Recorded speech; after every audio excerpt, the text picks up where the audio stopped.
प्रियो, आज जिस बात पर हम गौर करेंगे वो यहूदा की पत्री से उसके 1 बाब और उसकी 21 से 24 आयत के द्वारा हम आज मेडिटेशन करेंगे।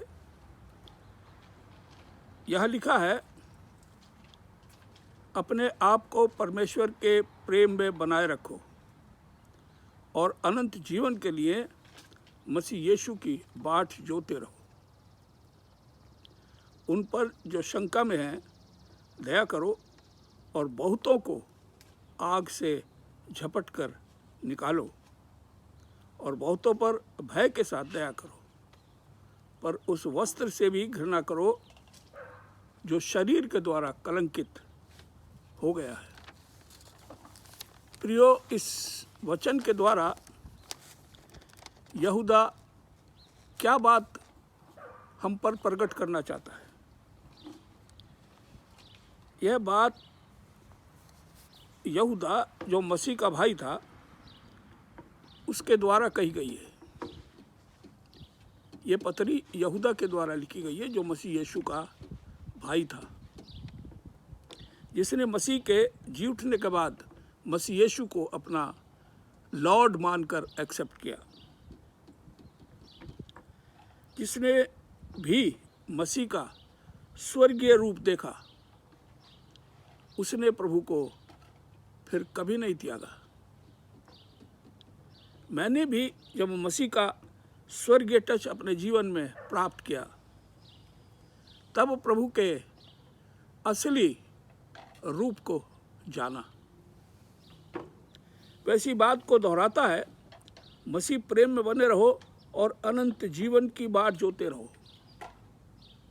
कहता है मसीह प्रेम में एक मसीह को बने रहना है और उसके द्वारा जो अनंत जीवन हमको वादा किया परमेश्वर ने, उसकी बाट जोते रहना है। और किसी बात की बाट जोने के लिए वचन नहीं बताता। अनंत जीवन से क्या मतलब है? आप अनंत जीवन से क्या अर्थ समझते हैं? यहूदा कहता है अपने आप को परमेश्वर के प्रेम में बनाए रखो। इसका क्या तात्पर्य है? यूहन्ना 14 बाब की 21 आयत में हम देखते हैं, जिसके पास मेरी आज्ञाएं हैं वे ही मुझसे प्रेम रखता है। ये बात मसीह यीशु ने कही। कहता है जिसके पास मेरी आज्ञाएं हैं वे ही मुझसे प्रेम रखता है, और जो मुझसे प्रेम रखता है उससे मेरा पिता भी प्रेम रखता है। यही अनंत जीवन का मार्ग है। प्रियो, जो प्रभु ने कहा जो मेरी आज्ञाओं को मानता है, उन पर चलता है, वही मुझे प्रेम करने वाला व्यक्ति है। और जो मुझसे प्रेम करता है उससे परमेश्वर भी प्रीति रखता है, प्रेम रखता है। ये एक अच्छे मसीह जीवन की पहचान है। इसीलिए परमेश्वर भी हमें अपने जहन में बनाए रखता है, और हम प्रभु के परमेश्वर के जहन में सर्वदा बने रहते हैं जब हम अपना जीवन इस प्रकार व्यतीत करते हैं। यूहन्ना 14:27 में प्रभु ने एक बात कही है। वो कहता है मैं तुम्हें शांति दिए जाता हूँ, अपनी शांति। जैसे संसार देता है वैसे मैं नहीं देता। तुम्हारा मन न घबराए ना विचलित हो। अय्यूब 5:21 से 24 में लिखा है, तू वचन रूपी कोड़े से बचा रहेगा। जब विनाश आए तब भी तुझे भय न होगा। तू उजाड़ और अकाल में भी हंसमुख रहेगा, और तुझे बनेले जंतुओं से भी डर न होगा। वरन मैदान के पत्थर भी तुझसे वाचा बांधे। प्रियो, कितने अद्भुत प्रोमिसेस हैं जो परमेश्वर ने अपने लोगों से किए हैं। फिर कहता है अनंत जीवन के लिए मसीह की बाट जोते रहो।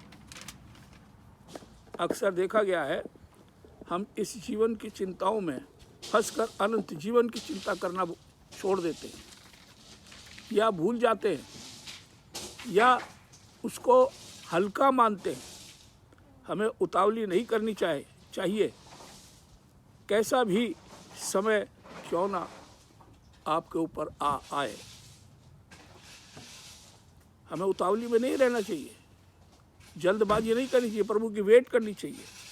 सब्र के साथ प्रभु की विधियों, आज्ञाओं को याद रखना चाहिए कि प्रभु की कहीं हमने जीवन में आज्ञा तो नहीं तोड़ दी, कहीं हम प्रभु की आज्ञाओं के विरोध में तो नहीं जा रहे, कहीं हमारा प्रेम परमेश्वर से कम तो नहीं हो गया, कोई पाप जीवन में तो नहीं आ गया। हमें इन चीज़ों पर गौर करना चाहिए उतावली छोड़कर, और उन आज्ञाओं पर टिके रहने का फल हमें मिलेगा। अगर हम उसकी आज्ञाओं पर टिके रहेंगे तो परमेश्वर उसका फल हमारे जीवन में देखने को मिलेगा। संसार में चाहे कितना भी कामयाब होता क्यों न दिखाई दे, अपनी गलत योजनाओं के मध्य संसार हमें बहुत आशीषित दिखाई देता है, बहुत कुछ हमसे अधिक वो शान शौकत उसकी दिखाई देती है, अपनी गलत युक्तियों के द्वारा जिस चीज़ को वो प्राप्त करते हैं।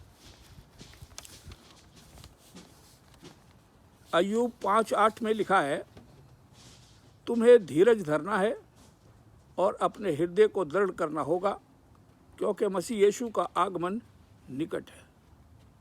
प्रियो, वचन हमें उन सब चीज़ों को भुलाकर जो संसार हमें दिखाता है, किस बात को बताता है, परमेश्वर का वचन हमें धीरज रखना है, क्योंकि हमारे लिए बड़ा उत्तम भविष्य परमेश्वर ने स्वर्ग में रखा है। और स्वर्ग में नहीं, यहाँ पर सुख चैन और शांति जो जिसके लिए संसार बड़े बड़े काम करता है, बड़े बड़े कष्ट देता, बड़ा बड़ा धन खर्च करता है, नहीं प्राप्त कर पाता, वो सुख और शांति का वादा परमेश्वर ने हमें किया है। हमने अभी पढ़ा यूहन्ना 14:27 में 11 आयत में वह कहता है, अय्यूब की याद दिलाता है, जिसने अति विपरीत परिस्थितियों में भी परमेश्वर को नहीं छोड़ा और उसने बाद में 7 गुना आशीषें पाई।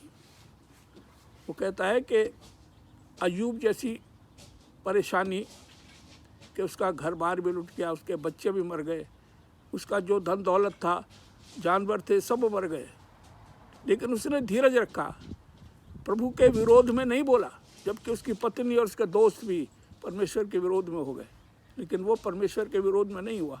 और प्रियो, क्या हुआ उसका जल? सब्र से परमेश्वर की अत्यंत करुणा प्रकट होती है। जब हम सब्र करते हैं तो परमेश्वर की अनोखी करुणा, रहम हम पर प्रकट होता है। बेशक कहना आसान है, पर बरतना परमेश्वर के अनुग्रह का फल पाता है। ये कह देना तो आसान है, आप कह रहे होंगे कि ये कह रहे हैं, ये कहना बेशक आसान है, लेकिन प्रियो, जब परमेश्वर का वेट करने वालों पर परमेश्वर का अनुग्रह प्रकट होता है, वो अद्भुत सुख चैन हमें देता है। यहाँ एक बात याद रखें, अगर वह दुख देता है तो सुख भी देता है, क्योंकि प्रियो, परमेश्वर दुख देने वाला नहीं है, लेकिन अगर आप पर दुख आता है तो परमेश्वर उस दुख के बदले में आपको सुख भी अवश्य देता है। इस पैंडेमिक में बहुतों ने अपने मरीजों को खोया है, हम जानते हैं। बहुत सारे परिवार आज शोक में है। बहुत बार परमेश्वर हमें ऐसे सर्कमस्टांसेस से गुजरने देता है। इन परिस्थितियों में परमेश्वर हमारे संयम को चाहता है। यही टेस्टिंग टाइम होता है, ताकि हम मैच्योर विश्वासी बने। प्रभु हमें चाहता है कि हम मैच्योर विश्वासी हो। हम परेशानियों में, मुश्किलों में, रंज फिक्र में परमेश्वर के साथ चलने वाले लोग हों। और प्रियो, हम जानते हैं कि किसी भी परमेश्वर के मनुष्य को, परमेश्वर के संत को परेशानियों से ना गुजरना पड़ा हो, ऐसा वचन में कहीं नहीं लिखा। यहाँ तक कि हमारे प्रभु को भी विपरीत परिस्थितियों और मुश्किलों से होकर गुजरना पड़ा, और यहाँ तक उसने मौत को भी गले लगाया। वचन कहता है, प्रभु के वादे सत्य हैं। वह कहता है जो प्रभु यीशु में मरते हैं वे पहले ही उठेंगे, और यह जो जीवित हैं उनके बाद उठाई जाएंगे। थिस्सलुनीके 4 बाब उसकी 16 आयत से 17 आयत को आप पढ़ लें। वचन कहता है, तुम इन बातों से एक दूसरे को तसल्ली दिया करो। 18वीं आयत में वो कहता है कि इन बातों से एक दूसरे को तसल्ली दिया करो। प्रभु नहीं चाहता कि हम रंजीदा रहें, प्रभु नहीं चाहता कि हम दुख में रहें। इसलिए वो कहता है कि ये वचन जो है ये हमारे लिए तसल्ली देने वाला है। वो कहता है कि तुम अन्य लोगों के समान शोकित ना हो, क्योंकि तुम्हारे लिए परमेश्वर की ओर से सुख रखा हुआ है। परमेश्वर द्वारा किए गए प्रोमिसेस का एक बड़ा भंडार बाइबल में हमारे लिए है। लिखा है, जो शंका में है उन पर दया करो। इसका क्या मतलब है? और उन्हें झपट कर निकालो, ये भी लिखा है। कहता है जो शंका में है उनके ऊपर दया करो और उन्हें झपट कर निकालो। शंका विश्वास का पतन कर देती है। हमें फुर्ती से उन लोगों को शंका से बाहर लाना है। रोमियो 8 बाब की 6 आयत में लिखा है, शारीरिक शोक मृत्यु लाता है पर आत्मिक शोक जीवन लाता है। शारीरिक शोक मृत्यु लाता है। जब आदमी गमगीन हो जाता, दुखी रहता है, आस्ते आस्ते शरीर दुर्बल होता जाता है उस गम में। मगर आत्मिक शोक, जब हम अपने हृदय में, अपनी आत्मा में शोकित होते हैं प्रियो, तो प्रभु का वचन बताता है वो जीवन लाता है। हम परमेश्वर पर डिपेंड होने वाले बन जाते हैं, हम अपने प्रभु पर डिपेंड होने वाले बन जाते हैं, और क्या आ जाता है? अनंत जीवन हम पा लेते हैं। विषय में लूका 15 बाब उसकी 3 आयत से 7 आयत में लिखा है, परमेश्वर ने लॉस्ट शीप का पैराबल दिया है कि एक व्यक्ति की 100 भेड़ें थी और उसमें से एक खो गई, तो उसको 99 को छोड़कर वो झपट कर उस व्यक्ति को बचाने के लिए गया। प्रभु कहता है ऐसे व्यक्ति को जो शोक में है, जो शंका में आ गया है, उसकी चिंता करो, कलीसिया को कहता है, और उसको उस शक से, शंका से निकालो, ताकि वो कहीं अविश्वास के समुद्र में बह न जाए। आज संसार का कोई कोना नहीं बचा जहाँ मौत अपना तांडव नहीं दिखा रही। साइंस, मेडिकल साइंस या विकास इसे रोकने में असहाय महसूस कर रहे हैं। राजा रंग की एक ही दशा है, पर जो मसीह में है उन पर मृत्यु का अधिकार नहीं। मसीह में हम अनंत जीवन में प्रवेश कर चुके हैं। वचन कहता है जो मसीह में है उन पर मृत्यु का अधिकार नहीं। प्रियो, मृत्यु सिर्फ शरीर की नहीं है। असली मृत्यु, अनंत मृत्यु आत्मा की है। अनंत जीवन भी आत्मा का है, अनंत मृत्यु भी आत्मा की है।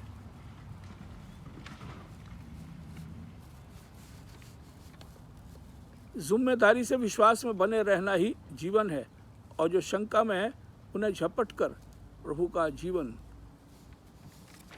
वापिस सौंपना है। यहूदा इन्हीं बातों को हमसे आज करना चाहता है, ताकि हम उन लोगों को जो दुखी हैं, परेशान हैं, जिनके अजीज़ उठा लिए गए, डाउट में हैं, उन लोगों से हम साथ तसल्ली के वचन शेयर करें। प्रभु अपने वचन पर आशीष दें।